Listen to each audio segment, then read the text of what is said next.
Welcome, squaddies. Happy Tuesday.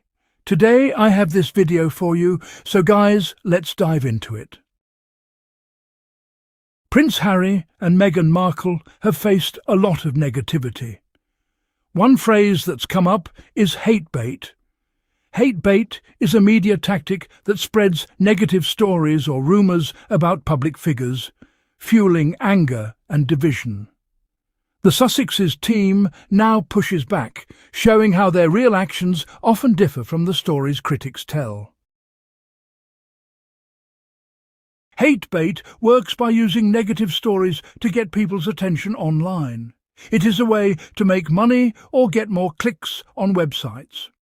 As one media observer put it, hate bait is about outrage, not truth.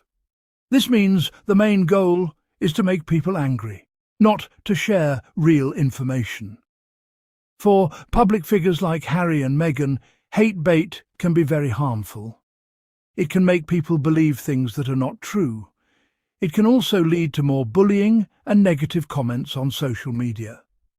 As the Sussex's spokesperson said, "We are tired of watching misinformation spread unchecked." This kind of negativity can change how people feel about someone, even if there is no real reason.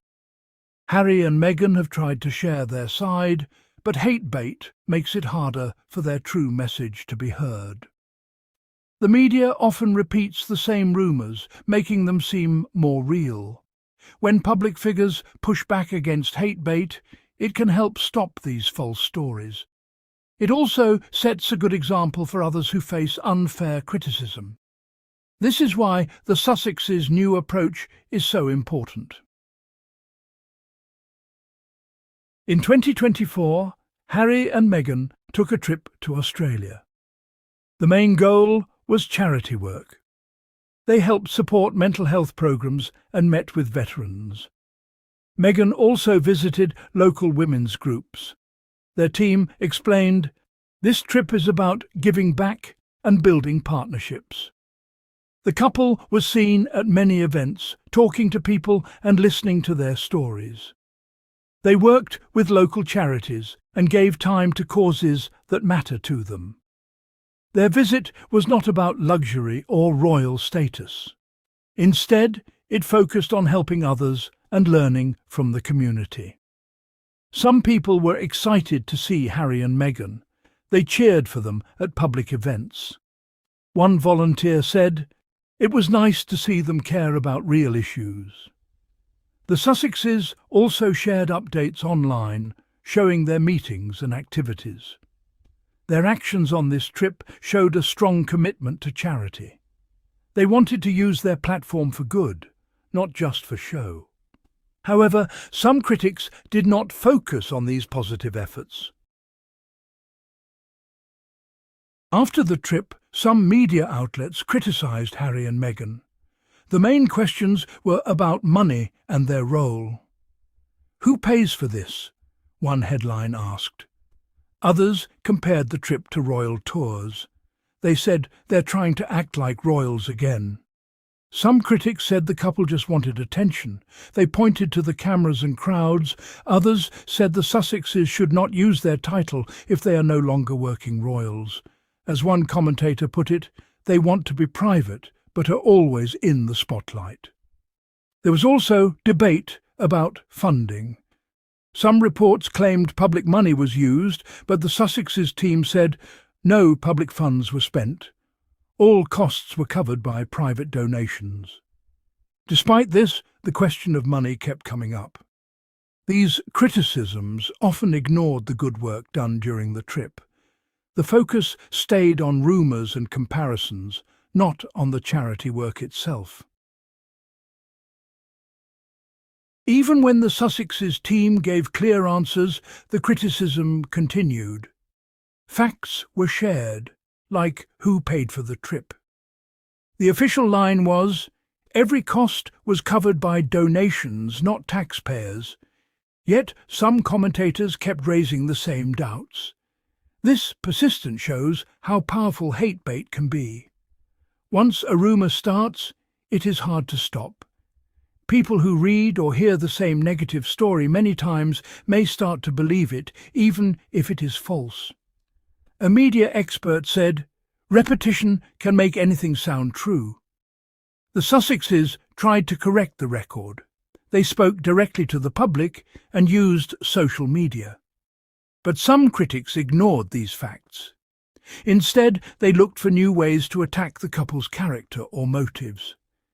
This shows that hate bait is not just about one story. It is about keeping negative attention going, even when the truth is clear. A big problem with the criticism is that it often contradicts itself.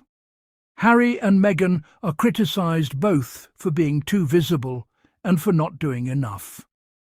As one supporter pointed out, they're told to step back, but then attacked when they try to help. For example, some say the couple wants privacy but also wants publicity. Others say they should work, but then attack them for working. The Sussexes team responded, "It seems there's no way to please everyone." These contradictions can be confusing, honestly. If the couple stays quiet, they are called lazy or irrelevant. If they do charity work, they are accused of chasing fame. This shows that the criticism is not always about their actions, but about keeping a negative story going. By pointing out these contradictions, the Sussexes team hopes people will notice the unfairness in the criticism.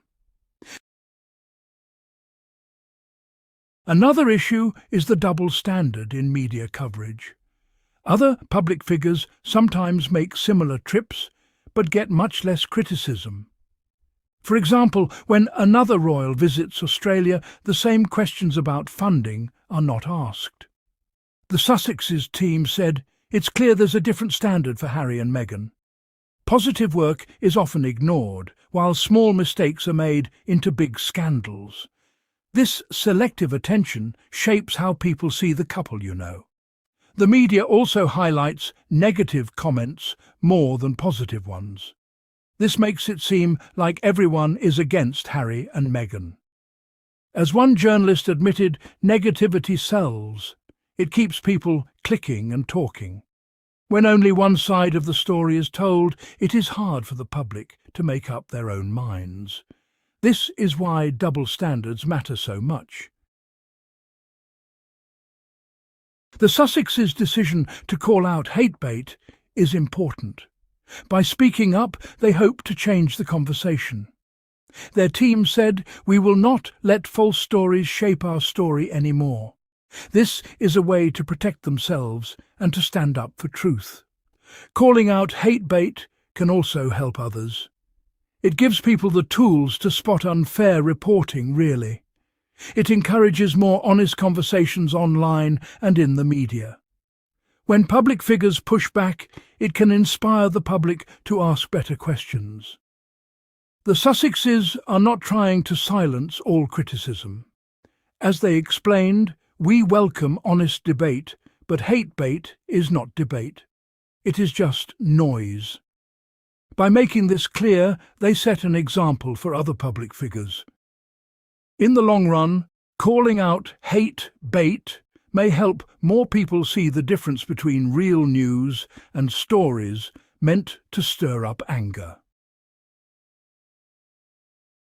Harry and Meghan's experience with hate bait shows why it is important to speak up. Their team's response is about more than just defending themselves. It is about making sure the public can trust what they read and hear.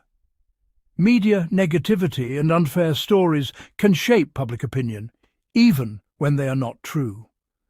By standing up against hate bait, the Sussexes hope to stop false stories from spreading. They also show that it is possible to change the story by telling the truth. As the Sussexes team summed up, honesty and kindness matter more than clicks or headlines. This is a lesson for everyone, not just public figures. Honest stories help build understanding and respect. In the end, fighting hate bait is about protecting not only individuals but also the truth itself. That is why it matters so much.